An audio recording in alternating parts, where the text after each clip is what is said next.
आज 14 फरवरी है। देश में आज प्यार और इजहार का दिन वैलेंटाइन डे मनाया जाता है। आज से ठीक 4 साल पहले भी कुछ ऐसी ही दशा और दिशा थी, लोग वैलेंटाइन डे मना रहे थे। लेकिन भारत के इतिहास में ये आज का दिन ब्लैक डे के तौर पर मनाया जाता है। और ये शायद आप जानते ही होंगे कि आज ब्लैक डे क्यों मनाया जाता है।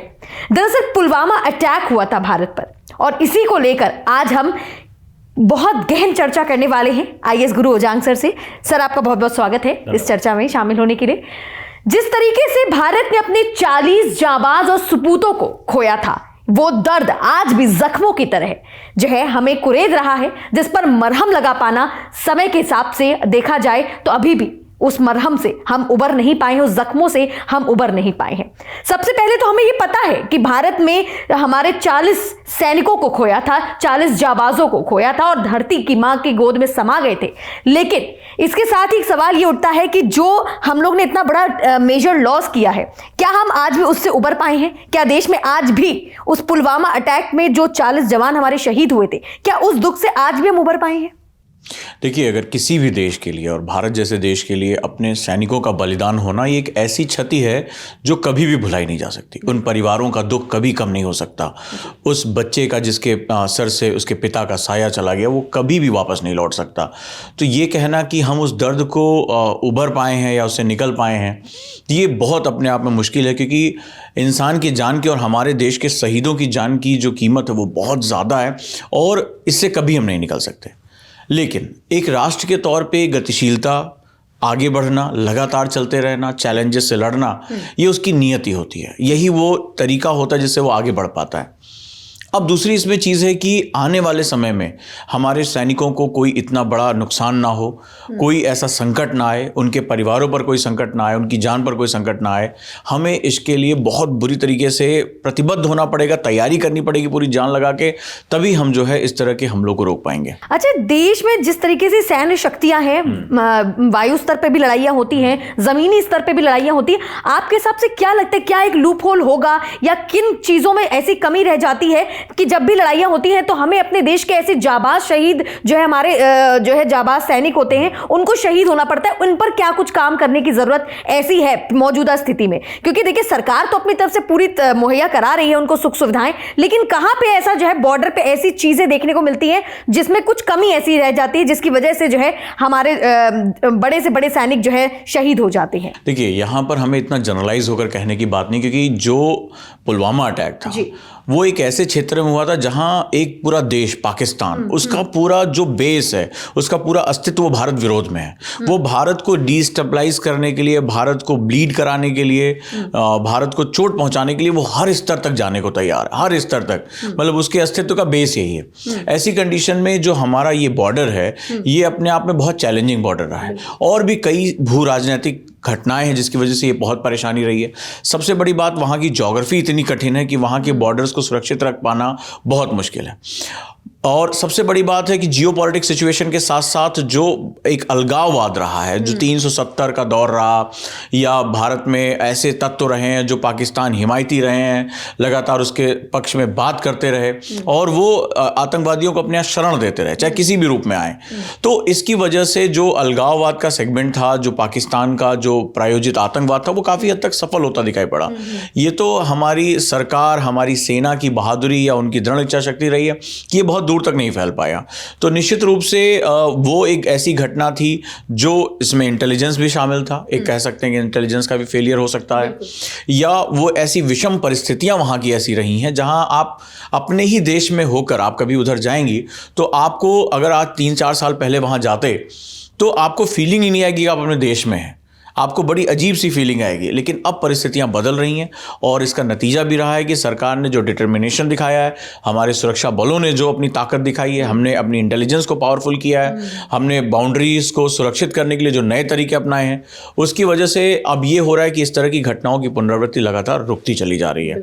और वहाँ पर अब जो कश्मीरी अपने आप को अलग थलग महसूस करते थे, कई बार वो आतंकवादियों को शरण भी दे देते थे या मजबूरी में भी दे देते थे, अब वो मुख्य धारा में लौटते हुए दिखाई पड़ रहे हैं।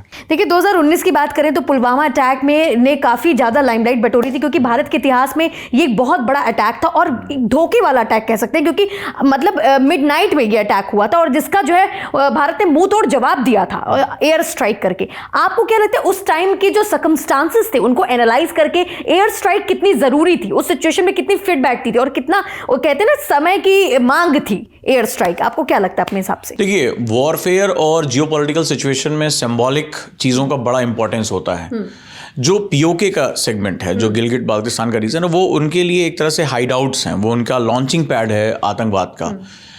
भारत ने इससे पहले उरी की घटना के बाद सर्जिकल स्ट्राइक किया था और पाकिस्तान को उम्मीद थी कि फिर से भारत की जो सेना अंदर जाएगी और हम उसको कैप्चर कर लेंगे और इसको इंटरनेशनल टेंशन में कन्वर्ट कर देंगे।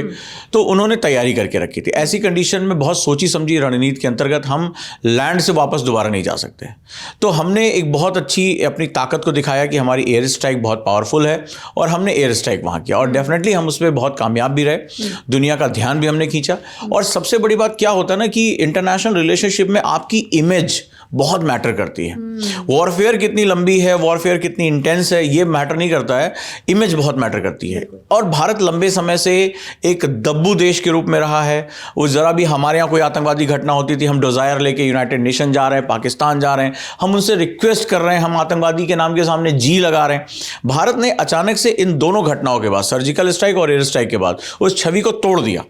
विश्व से कहा तुम बाहर रहो, ये हमारा मसला है, हम इसको देखेंगे। और ये बहुत इंपॉर्टेंट है क्योंकि एक सॉवरेन कंट्री के लिए अपने मामलों को सुलझाने की ताकत स्वयं में होनी चाहिए। पूरी दुनिया को यह सिंबल चला गया कि ये छोटी सी जो चिंगारी है उसमें भारत का जो एक कॉन्फिडेंस है वो दिखाई पड़ रहा है। हम संयुक्त राष्ट्र भी नहीं गए, हमने इंटरनेशनल लेवल पे हर चीज़ को मॉनिटर किया। अमेरिका भी कुछ नहीं बोल पाया, यूनाइटेड नेशन में भी कोई प्रस्ताव पारित नहीं हो पाया, किसी भी चीज़ के बारे में बात नहीं। और हमने कहा कि ये हमारा इंटरनल मैटर है और हम ही इसको देख सकते हैं। पूरी दुनिया को लगा कि साउथ एशिया में भारत अब एक ऐसे देश के रूप में उभरा है जो अपने मामलों को अपने दम पर निपटाने में सक्षम है। और देखिए, अंतर्राष्ट्रीय पॉलिटिक्स में एक बहुत इंपॉर्टेंट होती है, जो दोस्ती होती है ना, वो हमेशा ताकतवर के साथ की जाती है। अगर आप कमज़ोर हैं, आप रो रहे हैं, आप अपनी सुरक्षा नहीं कर पा रहे हैं, तो दुनिया के देश आपके साथ खड़े होने को तैयार नहीं। और वहीं से हमारा पैराडाइम शिफ्ट शुरू हुआ।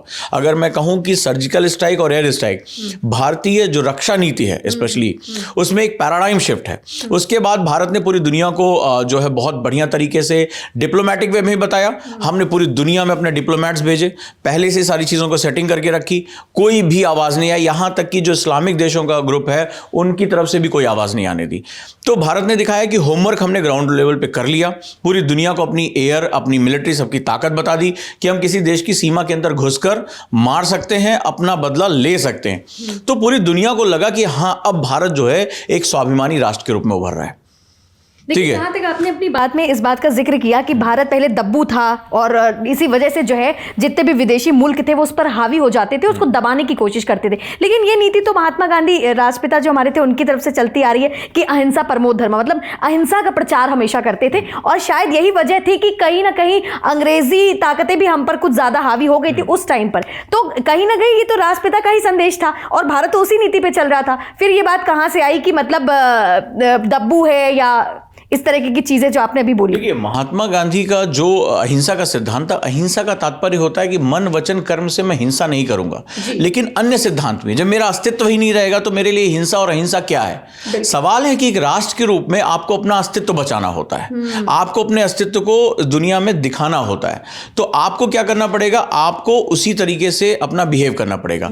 भारत वास्तव में अगर देखा जाए तो चाहे वो महात्मा गांधी से पहले भी बुद्ध की धरती के रूप में, महावीर की धरती के रूप में, हमने कभी किसी के ऊपर अटैक नहीं किया। हमने नहीं कहा कि हम जाके पाकिस्तान के ऊपर अटैक कर रहे हैं। लेकिन धर्मों में भी अगर हम बात करें, ग्रंथों में बात करें, तो स्वरक्षा का जो अधिकार है वो दिया गया। भारत ने अपनी स्वरक्षा के अधिकार का प्रयोग किया है कि अगर तुम मुझे परेशान करोगे तो हम तुम्हें बात कहेंगे। और यहां पर मैं स्वर्गीय डॉक्टर APJ अब्दुल कलाम साहब को कोट करना चाहूंगा, क्योंकि बदलती परिस्थितियों में जो अपरिहार्य चीजें होती हैं उन पर हमें ज्यादा बात करनी चाहिए। वो ये कि शांति की बात ताकतवर के मुंह से अच्छी लगती है। अगर आप ताकतवर नहीं है हैं तो आपके मुंह से शांति की बात लाचारी मानी जाती है। भारत ने दिखाया कि हम ताकतवर हैं और हम लगातार रक्षा क्षेत्र में आगे बढ़ रहे हैं। हमारा जो पर्सपेक्टिव है साउथ एशिया में वो एक बड़े भाई की भूमिका में है, ताकतवर व्यक्ति के रूप में है। हम शांति की बात तो करेंगे लेकिन हम कमजोरी के दम पर नहीं करेंगे।